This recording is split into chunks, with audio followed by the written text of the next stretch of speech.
Good morning बच्चों, स्वागत है आप सभी का आज एक बार फिर से मेरे यानी अनु के साथ 21 दिसंबर 2020 में। और आज मैं थर्ड क्लास के बच्चों के लिए लेकर आई हूँ वर्कशीट नंबर 137, जिसका टाइटल है सार्थक और निरर्थक शब्द। Directorate of education JNCT of Delhi के सौजन्य से शुरू करते हैं आज की worksheet without any further delay. Let's start.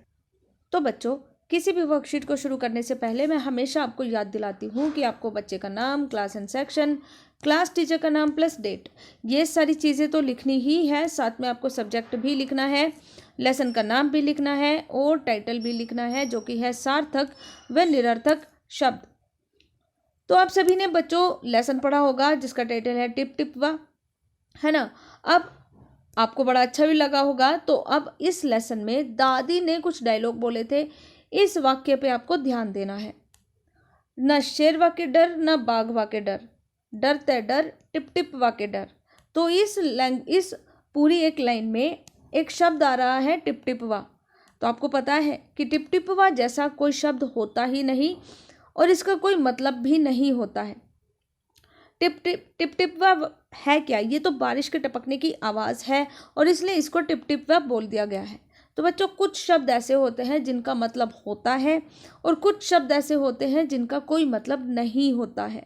और अर्थ के आधार पर यानी मतलब के आधार पर शब्द दो तरह के हो सकते हैं, सार्थक और निरर्थक शब्द।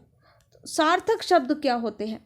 सार्थक शब्द ऐसे शब्द होते हैं जिनका कोई मतलब होता है, जैसे किताब हो गया, बारिश हो गया, दीवार हो गया, बगीचा, शेर आदि, है ना। लेकिन निरर्थक शब्द क्या होते हैं? ऐसे शब्द जिनका कोई मतलब नहीं होता लेकिन फिर भी हम इसको इस्तेमाल करते हैं। और जिन शब्दों का कोई मतलब ही नहीं होता, इन शब्दों का फिर भी हम इस्तेमाल करते हैं, लेकिन इन शब्दों का इस्तेमाल सार्थक शब्दों के साथ होता है, जैसे खटर पटर, पानी वानी, रोटी शोटी, कपड़े वपड़े आदि। तो इसमें कपड़े क्या है? ये सार्थक शब्द है क्योंकि इसका कोई मतलब होता है, लेकिन वपड़े इसका कोई मतलब नहीं होता, ये बिना मतलब में यूज़ कर दिया है, इसलिए ये निरर्थक शब्द है। इसी तरीके से रोटी तो सार्थक शब्द है क्योंकि इसका कोई मतलब होता है, लेकिन छोटी ये कोई शब्द नहीं होता है, इसका कोई मतलब नहीं होता है, इसलिए ये कैसा शब्द है? ये निरर्थक शब्द है।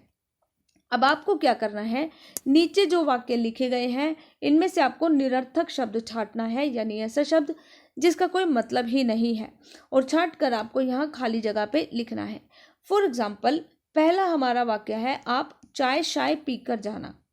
तो यहाँ पर सार्थक शब्द क्या है? चाय, क्योंकि इसका कोई मतलब है, लेकिन शाय इसका तो कोई मतलब ही नहीं है। ये कैसा शब्द हुआ? ये हुआ निरर्थक। तो हम यहाँ पर क्या लिखेंगे? शाय। ठीक है। इसी तरीके से आलतू फालतू बात ना किया करो। तो इसमें फालतू मतलब बेकार, लेकिन आलतू का तो कोई मतलब नहीं होता, तो इसलिए हम यहाँ पर क्या लिखेंगे? आलतू। ठीक है। ये आपको खुद से करना है, हमें नहीं खेलना वेलना, इसमें निरर्थक शब्द आपको छांट कर यहाँ लिखना है। इसी तरीके से कोई बहाना वहाना नहीं चलेगा, इसमें से आपको निरर्थक शब्द छांट कर लिखना है। अब क्वेश्चन नंबर 2 है, उसमें आपको ये बोला गया है कि जो चित्र आपको दिए गए हैं इनको देखकर ये नाम आपको ठीक करके लिखना है। उल्टे पुल्टे वर्ण हैं, इनको सही बनाकर सार्थक शब्द बनाना है। जैसे पहला चित्र, ये किस चीज़ का है? ये है बारिश का चित्र। बारिश कैसे लिखते हैं? बारिश।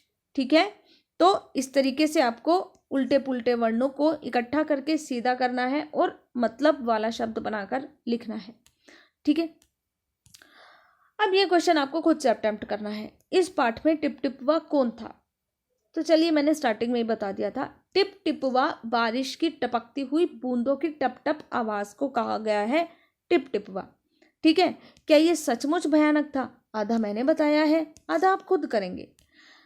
नेक्स्ट क्वेश्चन, आपको बारिश अच्छी लगती है? वर्षा ऋतु अच्छी लगती है? अगर हाँ तो क्यों, और अगर नहीं तो भी क्यों? तो वर्षा ऋतु मुझे अच्छी लगती है क्योंकि इसमें हम कागज़ की कश्ती बनाकर पानी में तैरा सकते हैं।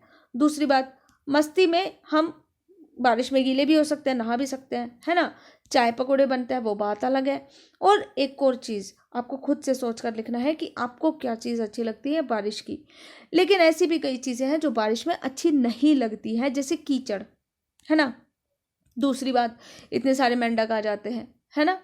वो भी अच्छा नहीं लगता है। और भी कई सारी चीज़ें हैं जो बारिश में अच्छी नहीं लगती हैं, आप मेंशन कर दीजिए यहाँ पर। लास्ट क्वेश्चन है कि बच्चों को ज़रा सोचकर बताइए कि अगर आपके घर में कुछ दिन तक पानी नहीं आएगा तो ऐसे कौन से पर्टिकुलर काम है जो करने में आपको परेशानी होगी, है ना। सबसे पहली बात तो नहा नहीं पाएंगे, सबसे बड़ी बात तो यही है। और बाकी क्या क्या परेशानी होगी आपको खुद सोचना है और लिखना है। फिलहाल आज के लिए इतना ही, लेकिन जाते जाते पेरेंट्स के लिए सजेशन है कि डियर पेरेंट्स, बच्चों को बताइए कि पानी, वर्षा का पानी हमारे लिए बहुत ज़्यादा महत्वपूर्ण है, हमें इसको इकट्ठा करना चाहिए और कैसे करना चाहिए वो भी आप बच्चों को बताइए। फिलहाल आज के लिए इतना ही, आपसे कल फिर से मुलाकात होगी, लेकिन जाते जाते अपने हाथों को साबुन व पानी से नियमित रूप से धोइए, मास्क पहनकर घर से बाहर निकलिए और फिजिकल डिस्टेंसिंग यानी 6 फीट की या 2 गज की दूरी हमेशा बनाकर रखिए। आज के लिए इतना ही, कल फिर से मुलाकात होगी, तब तक के लिए अपना बहुत ज़्यादा ध्यान रखिए। Good bye and God bless you.